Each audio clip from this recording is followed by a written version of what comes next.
Sejam bem-vindos, caros profimatianos.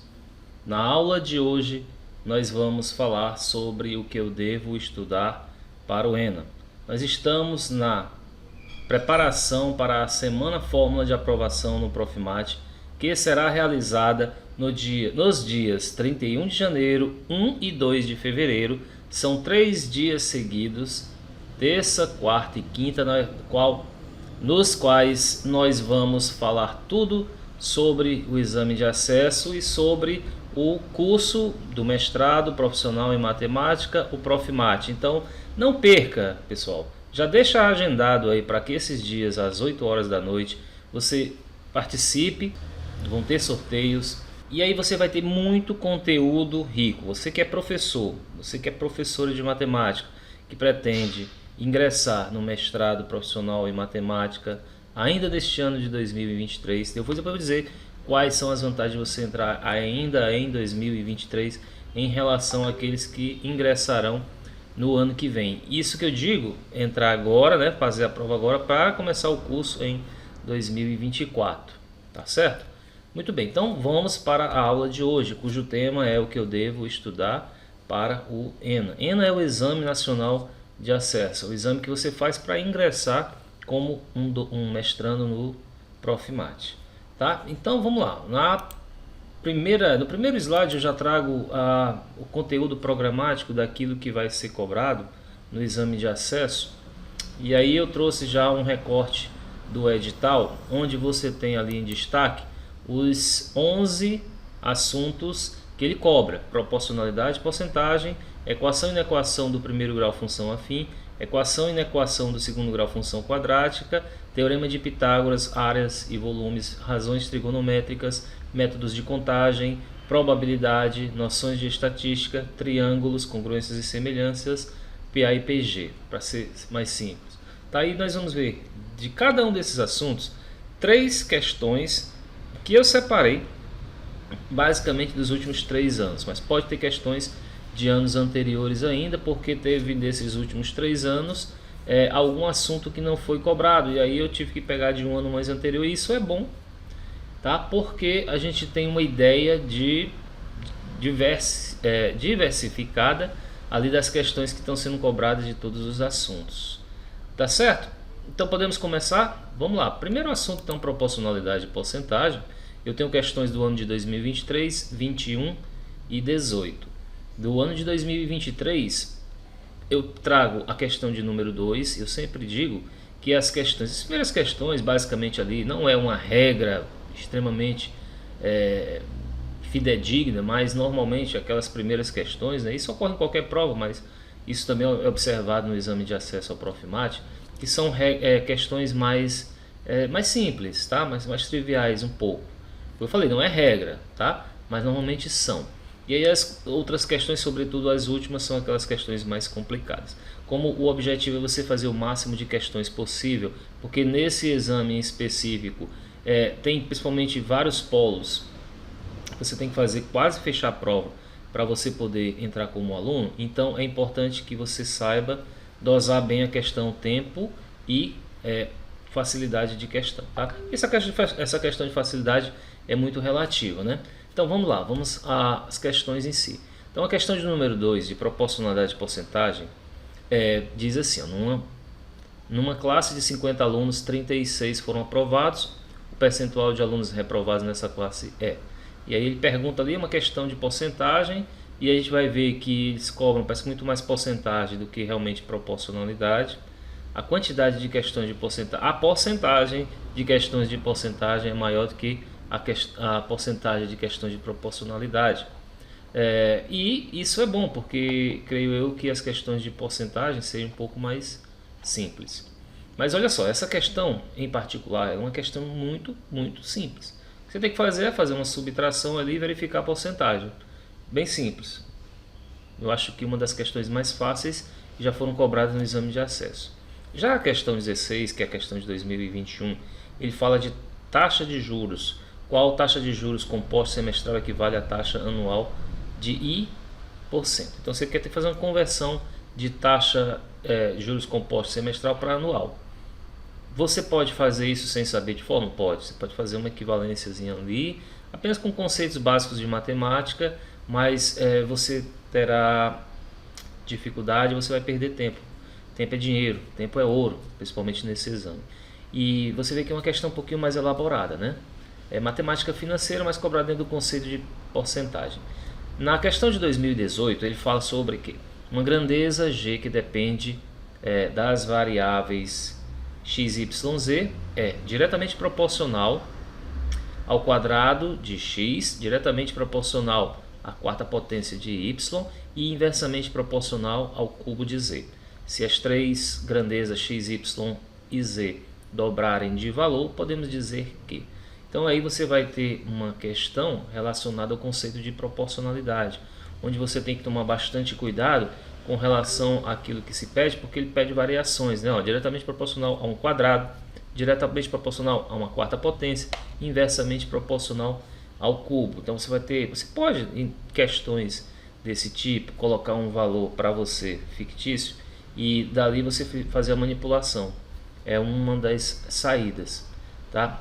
Para esse tipo de questão. É uma questão simples, é uma questão complicada, bem mais complicada do que aquela questão de 2023. Na realidade, eu acho que qualquer questão é mais complicada do que essa de 2023, não é? Mas vamos seguir. Nós temos esse panorama aí, e aí você vai analisar como é que você entende a dificuldade então desse assunto. Vamos para equações e inequações do primeiro grau, função afim.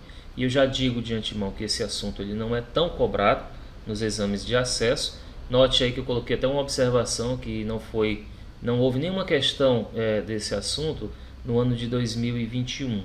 E aí basta você olhar, na primeira aula eu coloquei um quadro estatístico que diz os assuntos que são mais a menos cobrados, tá numa ordem decrescente lá.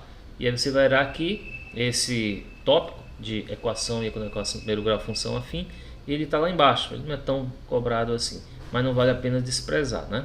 Vamos lá, ver a questão de 2023, é a questão 3, então está naquele hall de 5 questões mais fáceis, tá?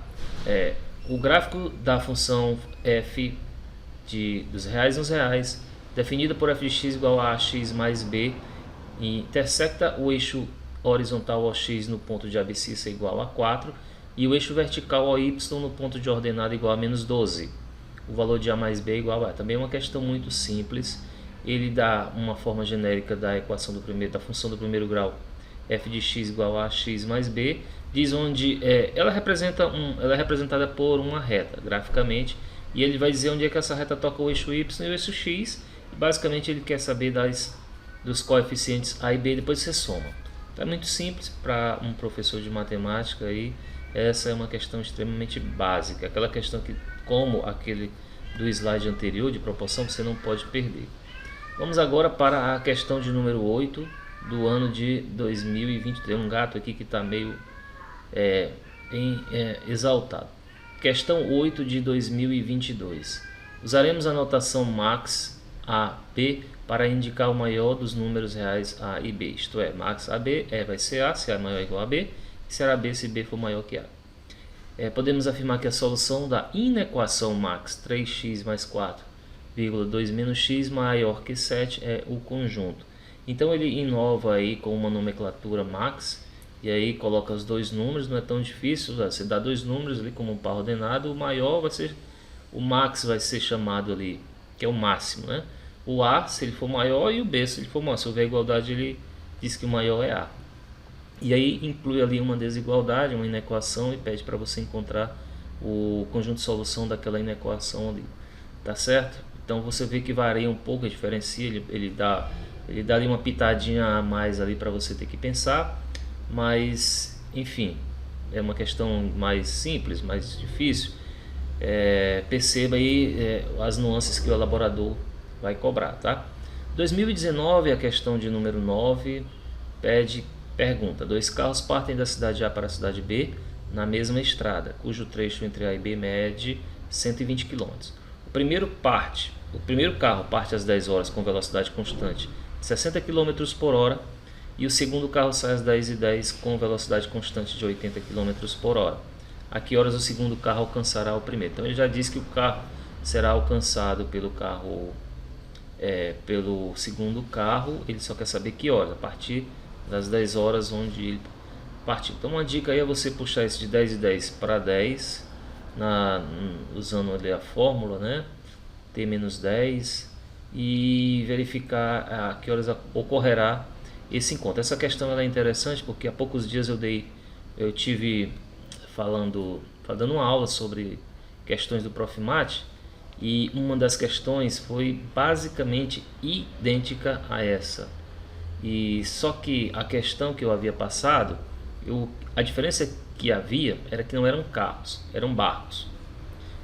Aerobarco e um outro, não sei se era um barco o termo, mas enfim. Até o horário era igual, 10 horas, o outro eu não lembro se era 10 e 10, mas é 10 e pouquinho, tá bom? E a distância, não, eu acho que era um pouquinho diferente, mas enfim.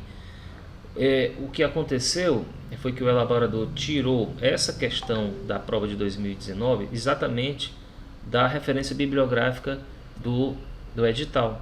E aí fez uma adaptação. Aí a gente percebe isso facilmente. Daí a gente tem como importância verificar quais são as referências bibliográficas que o edital cobra. Que a gente vê que realmente muitas questões são tiradas da lei, de forma adaptada, né? Vamos para o próximo assunto, que já é um assunto que está nos top 3 daqueles assuntos que mais são cobrados no exame de acesso. Eu creio que esse aí é o segundo assunto mais cobrado, pelo menos nos últimos 5 exames, 5 ou 6 exames últimos: a equação e inequação do segundo grau, a função quadrática. Então a gente tem que observar muito esse assunto aí, com bastante cuidado. 2023, a questão de número 4, ele fala assim: todas as funções abaixo têm como gráficos parábolas cujos vértices estão no primeiro quadrante, exceto. Uma questão que hoje em dia as escolas nem querem que você faça uma questão desse tipo, né? Porque confunde já a pessoa logo no começo. Pelo menos para aluno é recomendado que não se faça essa questão de exceto, porque ele parece que está perguntando uma coisa e dizendo outra, né? Confunde um pouco. De fato, o que ele quer aí são exatamente a função cujo gráfico não está no primeiro quadrante. Então a dica é você escrever em caixa alta, bem grande, em vermelho, aí para você não se confundir. Eu já em questões desse tipo já cheguei a me confundir em prova. Então uma coisa que eu faço sempre é isso, é dar um destaque. Qual é o gráfico cujo vértice não está no primeiro quadrante? Bem vermelho e bem grande. Quando eu olho para a questão, a primeira coisa que eu tenho que ver é isso. Mas outra coisa que eu quero chamar a atenção nessa questão é o formato dos itens. Veja que, por exemplo, o item D ali, ele coloca a equação do segundo grau na sua forma canônica, onde você tem ali o 1 e o 3 como os elementos coordenadas do vértice dessa parábola. Então você já tem informação direta ali, é um item que já te dá informação. O vértice 3, ele está no primeiro quadrante, sim. O item A e o item B são formas fatoradas, na qual a gente tem A vezes x menos x' vezes x menos x duas linhas, não é? Você tendo essa forma fatorada, você já consegue ver as informações do vértice. Mas ali você tem que dar uma ajustada, porque no segundo parênteses, tanto no A como no B, você tem que inverter a posição. Em vez de 2 menos x e 3 menos x, você colocaria x menos 2, e na letra B x menos 3. Aí para isso você teria que fazer uma multiplicação por menos 1, alterando o sinal que fica fora do parênteses. Observando isso aí, você já tem o vértice de graça. No item C e no item D, você tem a equação tradicional, ax ao quadrado mais bx mais c, e aí você tem que fazer um pequeno ajuste para encontrar os vértices e verificar se eles estão ou não no primeiro quadrante, tá? É isso. É uma questão bem interessante, eu gosto muito dessa questão. Na questão 21 do ano 2022, você tem duas equações do segundo grau, uma no numerador e no denominador daquela fração, e é uma questão de máximo, ele pede o valor máximo de m, ou seja, o valor máximo dessa expressão aí.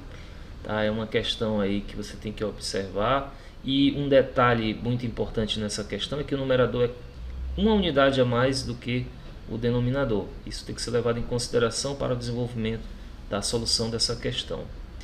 Tá, na questão de 2021 também, você tem ali frações, mas tem uma soma de duas frações do lado esquerdo e uma fração do lado direito. E o que eu chamo a atenção é que, por exemplo, o denominador, o x ao quadrado menos 9, a sua forma fatorada é x mais 3 e x menos 3, elementos que estão nas outras duas frações, né? E aí o que ele pede? Sobre essa equação, aí ele vai perguntar a quantidade de soluções. E aí então você tem que trabalhar com esse x ao quadrado menos 9, com x mais 3 e com x menos 3, tá? Então é isso, sobre a equação de segundo grau, novamente, eu repito, tá? É um assunto dos top 3, do assunto mais cobrado, eu falei bastante dele na primeira aula. Se você não assistiu, veja essa primeira aula que está no YouTube, está no meu canal. Também está no grupo de WhatsApp aí do pessoal que está inscrito na semana de aprovação, tá bom? Está inscrito já naquelas 3 aulas, dia 31, dia 1º e dia 2 de fevereiro, terça, quarta e quinta. E aí você pode voltar, se você já assistiu e quiser tirar alguma dúvida, ou se você não assistiu, vá lá e assista, é importante. Próximo assunto seria Teorema de Pitágoras. É um assunto que a maioria das pessoas acha que é muito simples, mas por vezes não é tão simples. Vamos analisar as questões que eu trouxe aí do exame de acesso. A primeira questão é a questão do número 19 da prova do ano de 2023. Quando eu falo ano de 2023, você pode perguntar, mas já teve prova esse ano? Não. Esse 2023 é para a turma que iniciará o curso em 2023. Então essa prova foi feita em 2022, né? E, aliás, só existe uma prova, só está tendo uma prova por ano, tá? E, claro, então entra uma turma por ano. Essa prova é feita normalmente ali do meio, finalzinho do ano passado foi em outubro. E aí o curso começa no comecinho do ano, que fevereiro, por aí. Final de janeiro para fevereiro, normalmente, tá? Então vamos lá, ó. Questão de número 19. Dois postes verticais têm 8 metros e 10 metros de altura, respectivamente, e suas bases apoiadas em um chão perfeitamente plano e horizontal. Distam 20 metros entre si.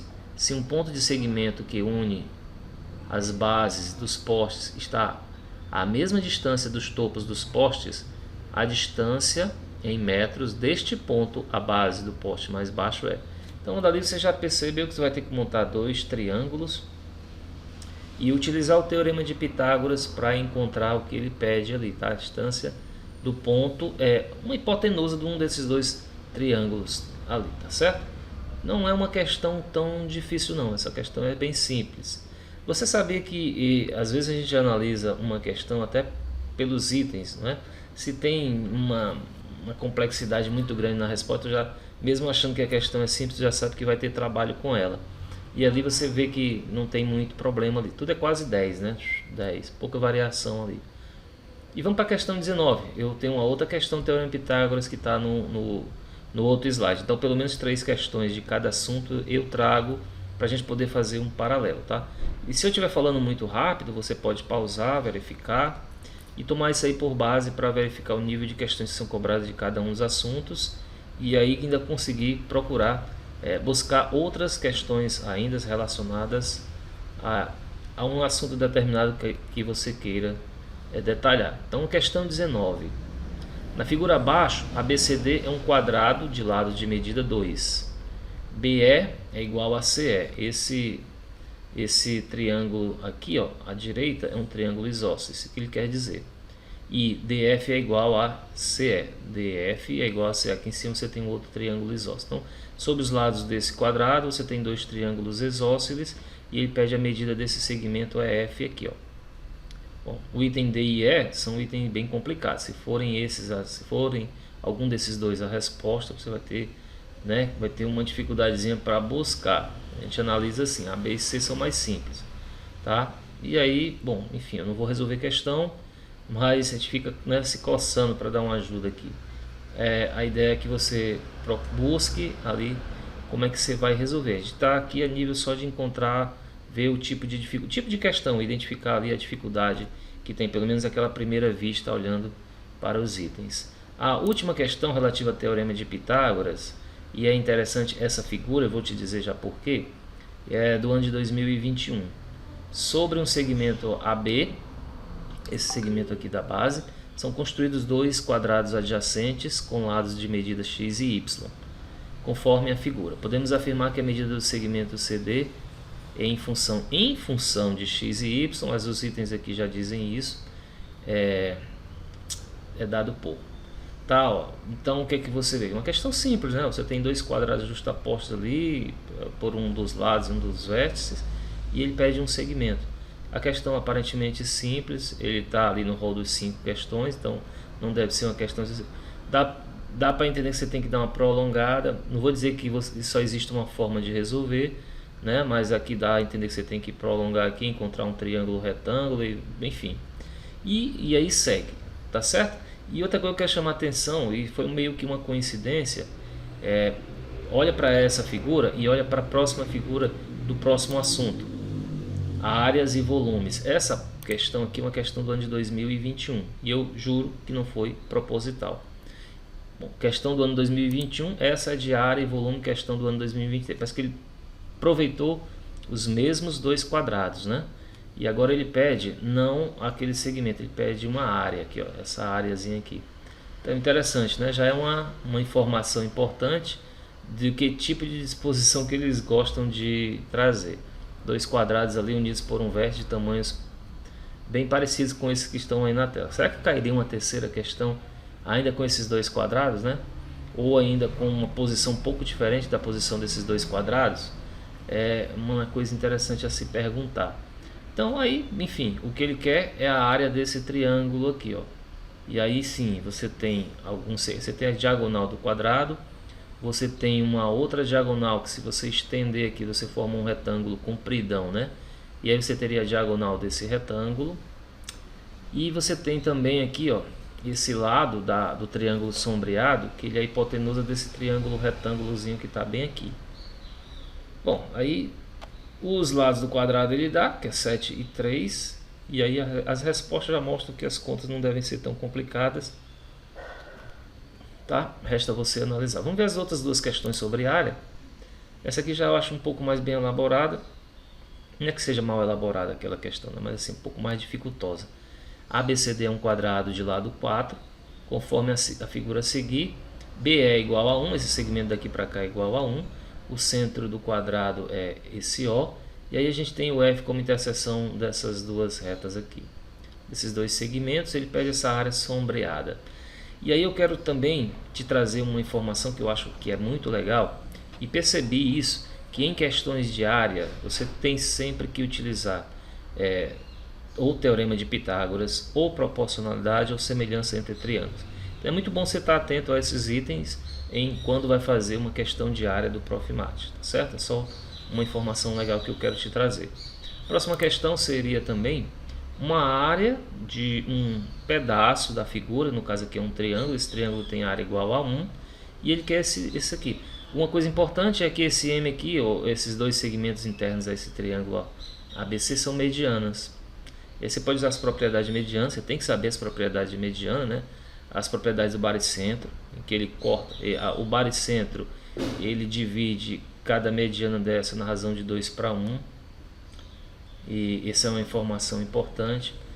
A mediana também, o ponto médio, ele divide um triângulo em duas áreas iguais, em dois triângulos de áreas iguais, tá? São informações que você tem que ter na manga para resolver questões desse tipo. E outra coisa que eu não falei, assim como a questão de equação de segundo grau, função quadrática, o assunto áreas e volumes está no top 3 dos assuntos que são mais cobrados. Na realidade, no levantamento dos últimos 6 anos, o assunto área e volume é o que mais foi cobrado em todos esses exames. Então cuidado com esse item aí, tá? Depois vem razões trigonométricas. Vamos ver as 3 questões que eu trouxe aqui, uma de 2023, uma de 2022 e a outra, se não me engano, 2019. Questão 12. Os possíveis valores de m, que é um número real, para que se tenha que o seno de x é m menos 1 sobre m e o cosseno de x m menos 2 sobre m para algum x real são. Bom, então aí o que você vai usar? Sei lá, tangente, relação fundamental da trigonometria, x ao quadrado mais y ao quadrado igual a 1? Não sei, tá? Mas o fato é que ele quer então saber os valores de m. Na questão 5, ele já traz um quadrado, né, ABCD, e um triângulo equilátero ABE. Esse triângulo aqui, ó, é um triângulo equilátero E então ele te dá esse ângulozinho aqui, ó, chama de alfa, ECD, e pergunta justamente qual é a tangente desse ângulo. Tangente de alfa. Questão mais elaboradazinha, né? Questão ali que traz uma figura. Bom, é uma questão que você tem que tomar um certo tempo. E por fim, 2019 também ele traz uma figura, só que agora é um retângulo e dentro dele inscrito um triângulo retângulo ABC, cuja hipotenusa vale 1, está escrito aqui na figura. É correto afirmar que em função dos ângulos alfa e beta, esses que estão aqui embaixo, a medida do segmento CD, lá em cima, ó, olha só, na outra figura lá teve uma questão que ele trouxe a medida, disse que vale 1 e pedia uma área, né? E aí agora ele está pedindo esse segmento aqui. Vê que as questões elas têm uma certa proximidade de uma com outra. Tá? Esse é um dos objetivos de trazermos essa aula de hoje. É fazer esse tipo de observação. Tá bom? Assim como eu queria também trazer uma observação sobre equações e inequações do segundo grau, função quadrática. Eles sempre colocam uma pitadinha uma pegadinha lá, uma pegadinha nas questões. Você vê que na questão que eu trouxe ali, ele fala no exceto, para você justamente tomar cuidado. A outra coisa que eu chamo bastante atenção é que ao você resolver a questão, você numa equação, numa função quadrática, encontra normalmente uma ou duas respostas. E aí o que eles gostam de fazer? Você encontra as duas soluções, vai lá nos itens, tem as duas soluções e você erra a questão, porque você vai ter ali uma restrição à condição de existência, que eles gostam muito de colocar, tá? Uma questão na qual tem uma condição de existência restrita. E aí os itens que você encontra como resposta não valem todos, ou às vezes não valem nenhum. Aí você tem que observar isso daí para resolver, senão você erra a questão. Então, é uma dica, anota aí, bota um asterisco, isso é importante. Próximo item, métodos de contagem, também é top 3 dos assuntos mais cobrados no ENA. E aí eu trouxe 3 questões que estão na mesma tela para a gente fazer uma comparação melhor. Questão 27, olha só, não é uma das primeiras questões. 2021 foi que eu trouxe a questão 2 e 2022 eu trouxe a questão 4. Mas a questão de 2023 foi lá no final. Quantos são os inteiros positivos de 3 dígitos sem o algarismo 7?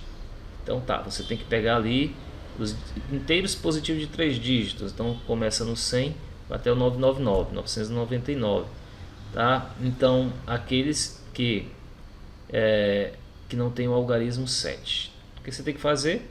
Talvez pegar todos e subtrair os que tem 7. É uma forma, né? Questão 4. Quantidade de números naturais divisíveis por 5. Divisíveis por 5, termina em 0 e 5. E com 5 algarismos no sistema decimal é igual a... Olha essa questão aí. Você tem 5 posições.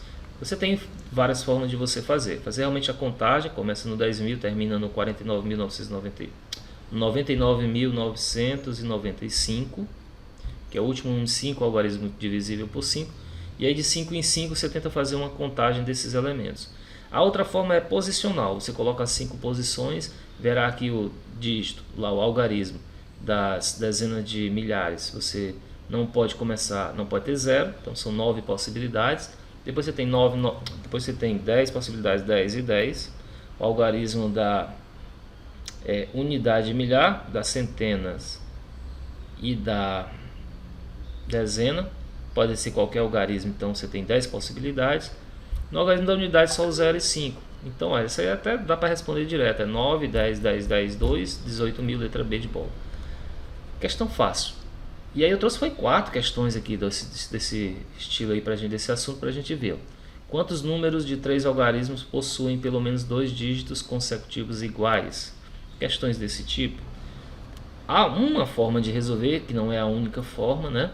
Onde ele pede uma restrição, onde você tem pelo menos 2 dígitos consecutivos iguais. Então você pode ter 2, você pode ter 3, você pode ter 4, pode ter... Não, são 3 algarismos, 2 e 3 então. Então você vai fazer por... às vezes é melhor você fazer retirando aquilo que você não quer. Pego tudo e retiro o que você não quer. Tá? Não é sempre que acontece isso, mas em boa maioria dos casos vai ser que acontece. Questão 4. Existem 12 pontos distintos sobre uma circunferência. Quantos polígonos convexos inscritos... O gato voltou. Podemos construir com esses pontos dados? Aí entra a questão de diagonal para a formação de um polígono, né? Enfim, posso estar falando até besteira, né? Diagonal para formar as diagonais não são diagonais. Você vai unir aqueles pontos e verá ali, eu digo assim, uma similaridade com a questão de diagonal, né? 12 pontos e você vai fazer, vai contar a quantidade de polígonos que você tem ali. Tá bom?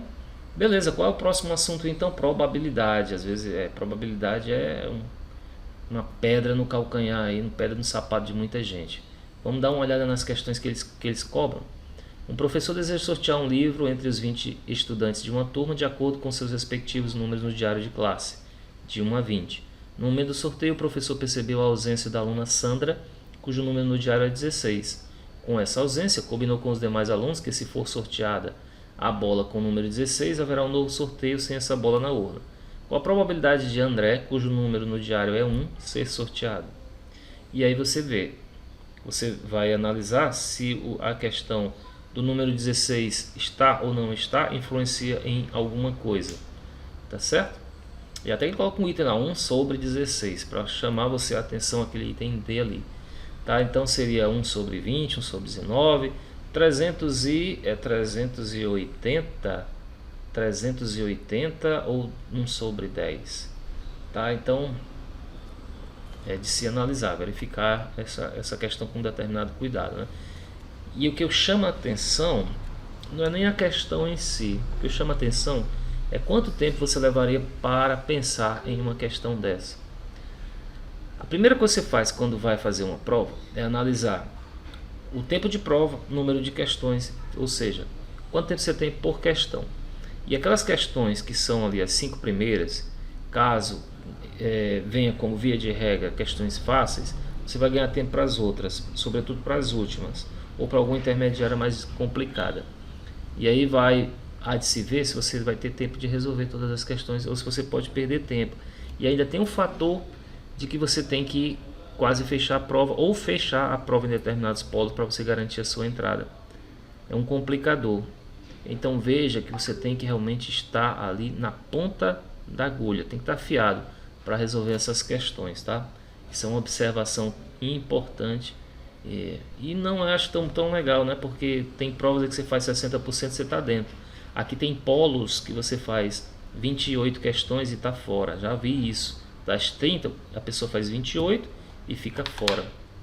Não porque ele não tem os requisitos. Não, ele tem todos os requisitos, tem tudo. Mas é porque só passou gente que fechou a prova ou com o máximo perdeu uma questão. E é assim. Vamos lá. Questão do ano de 2022. Uma moeda tradicional clássica essa, né? Lançada 10 vezes. A probabilidade de obter exatamente 4 caras é igual a... Tá vendo que se você tiver afiado uma questão desse tipo já é direto? Questão de número 9, 2021. No lançamento de moeda novamente, olha só, 2 anos diferentes, ele fala em lançamento de moeda. Uma moeda viciada, a probabilidade do resultado ser cara equivale a 25% da probabilidade de ser coroa. Qual é a probabilidade que em 5 lançamentos o resultado cara ocorra exatamente uma vez? Tá bom? Então veja só. Ele gosta de questões com lançamento de moeda. Fica aí a informação, tá? Próximo item é noções de estatística. São os dois assuntos. Noções de estatística é um dos assuntos que menos cai. E probabilidade também não cai muito. Mas que menos cai é estatística. Mas não é difícil e você tem que chegar sabendo. Questão de média, mediana, moda, essas coisas assim básicas de cara. Os números x1, x2, x3, x4 formam, nesta ordem, uma progressão aritmética. Olha só, ele vem misturando aí dois assuntos. Sabendo que x2 é igual a 8, a média aritmética entre x1, x2 e x3, essa questão em si ela poderia ser classificada como progressão aritmética, não é? Mas ali ele mescla dois assuntos, então eu resolvi colocá-lo como estatística, em virtude dele estar cobrando uma média aritmética. Mas talvez seria quem faça classificação como progressão aritmética também estaria certo, tá bom? Então ele pede a média aritmética ele dá o valor de x8, mas ele quer a média entre x1, x2 e x3. Tem a ver com as propriedades da PA, não é? Tem a ver com as propriedades da PA. Questão de número 30 do ano de 2022. Os candidatos A, B, C, D e E estão disputando uma vaga de emprego em uma empresa e fizeram provas de português, matemática, história e informática. A seguir estão as respectivas notas obtidas em cada disciplina pelos 5 candidatos. Segundo o edital de seleção, o candidato aprovado será aquele para o qual a mediana, olha o assunto que ele cobra, das notas obtidas nas 4 disciplinas for a maior. Ele quer a maior mediana. O que é mediana, né? O candidato aprovado será. O que é a mediana? Lembrando, eu acho que bota isso aí. A mediana tem sempre uma observação a ser feita, que você tem que colocar os dados em rol, em ordem crescente ou em ordem decrescente, pegar o elemento do meio. Como são números pares, você está pegando média dos dois do centro, não é? E, bom, mas é uma questão simples, cara, uma questão simples. Vamos para outra questão de estatística do ano de 2021. Sabe-se que a altura média de um grupo de 50 candidatos, olha, está falando em média ali, né? A um exame militar é 1,76 e que os candidatos mais baixos e mais altos, média respectiva 1,63 e 1,93. Então é correto afirmar que há pelo menos um candidato que mede exatamente 1,76. A diferença entre o primeiro e o terceiro quartis, olha só, ele já está entrando em quartis, é maior que 1. Então já te diz, opa, se ele cobra quartis, vamos estudar quartis, percentis, tudo mais. Mediana. Então, é interessante você olhar as questões em virtude disso, saber o que ele cobra, para você já ir direcionado ali a colocar no rascunhozinho, opa, estudar em estatística o assunto quartis, tá? Próximo assunto então seria triângulos, congruências e semelhanças. Já estamos finalizando, isso aí acho que é o penúltimo assunto do edital. Considerando um triângulo retângulo de perímetro 30 e hipotenusa de medida 13, sendo B e C as medidas dos catetos, o valor absoluto de B menos C é igual a. Então desenhar o triângulo, ou não precisa, e tentar encontrar essa diferença. Na questão 14 ele já dá uma figura, dá algumas medidas, né? E introduz o conceito de bissetriz aqui de um dos ângulos e quer saber o valor do segmento AE, esse pedacinho, esse segmento daqui para cá. É uma questão já de ter que perder um tempinho com ela. E aí cuidado para não perder mais tempo do que o necessário. 2021, ó. A base, que é o lado distinto de um triângulo isósceles, mede 6 cm e a altura relativa a essa base 4 cm. Nele inscrevemos outro triângulo isósceles, com base paralela à base do triângulo original e o vértice oposto no ponto médio da base do triângulo original, de modo que a área do triângulo inscrito seja a maior possível. Isso daqui é triângulo, mas tem uma questão de máximos e mínimos e tem uma questão de área aqui. Você vê que há uma interseção de assuntos. A área em centímetros quadrados do triângulo inscrito é igual a... esse assunto eu colocaria como área, tá? Esse assunto, na verdade foi eu que coloquei aqui como triângulo, em virtude de tudo se basear em cima de um triângulo. Mas tem uma questão de máximos e mínimos, uma questão de área, enfim, é bem complicado isso, né? Interseção aí de 3 assuntos, pelo menos uma questão só. Bom, então é isso. Uma questãozinha que você tem que observar. Bem interessante essa questão. E vamos para o próximo item aqui. Próximo item e o último é PA e PG. PA e PG é um assunto recente, tá? Tanto é que 2022 e 2021 não teve questão desse assunto. Eu trouxe uma de 2019, que na verdade não é bem uma PA. Eu acho que é mais uma questão de sequência ali. Bom, que tem a ver com PA, evidentemente, mas que talvez a intenção do elaborador nem fosse tanto essa. Mas vamos dar uma olhada nessas questões aqui. 2023 trouxe 2 questões. Considere uma PG cujo primeiro termo é igual a 4 e a razão é igual a 5. Então ele deu o primeiro termo e 5, dá para usar bem as formas comuns que a gente conhece, né? O menor valor de n para qual a soma dos primeiros termos da progressão é maior que 2.600 é. Então tem uma questão em que ele dá os dados ali, ele fala da soma dos termos, enfim, dá para resolver razoavelmente tranquilo. Questão 5 tá ali no rol das primeiras questões, né? Que no geral são mais simples, não é regra, mas no geral é isso. Questão 6, se a soma das n primeiros termos de uma PA é dado por, aí você tem uma fórmula uma expressão quadrática, pode-se concluir que o 10º termo da PA é igual a. Uma coisa interessante a se dizer é que a forma do termo geral de uma PA de primeira ordem é uma expressão do primeiro grau e que a soma é do segundo grau. Já uma PA de segunda ordem, o termo geral tem segundo grau e a soma terceiro grau. E assim sucessivamente, tá? Uma PA de ordem N tem termo geral de grau N e a soma dos termos de grau N mais 1. 2019, a hipotenusa de um triângulo retângulo isósceles, cujo cateto mede L e o cateto é o cateto de um triângulo retângulo isósceles T2. As hipotenusas de T2 é o cateto de um triângulo retângulo isósceles T3, cuja hipotenusa é cateto do triângulo retângulo isósceles T4 e assim por diante. Então você vai montando um triângulo sobre o outro ali, né? O valor de L, que torna a medida da hipotenusa de T índice 100, né? Acho que isso aqui é um 100, se a minha visão, estou sem um óculos aqui, igual a 2 elevado a 50 é. Então também você pode classificar isso daqui de outra forma, que não seja PA e PG, mas enfim, já que trouxe ali uma sequência, eu resolvi classificá-la desse modo. Então pessoal, chegamos aqui ao fim dos assuntos ali que são cobrados. O vídeo acho que ficou até um pouco extenso, 42 minutos, mas espero que essa aula tenha tido proveito para vocês. Façam um comentário sobre isso. Se quiserem dar ideia sobre algum assunto que vocês queiram do Exame Nacional de Acesso do Profimate em si, eu estarei com prazer trazendo, que nós vamos ter muitas aulas antes desses 3 dias, 31 de janeiro, 1 e 2 de fevereiro, e ainda na sequência eu quero fazer uma sequência de aulas sobre o Profimate e sobre o exame de acesso. Não deixe de nos assistir e até amanhã, se Deus quiser.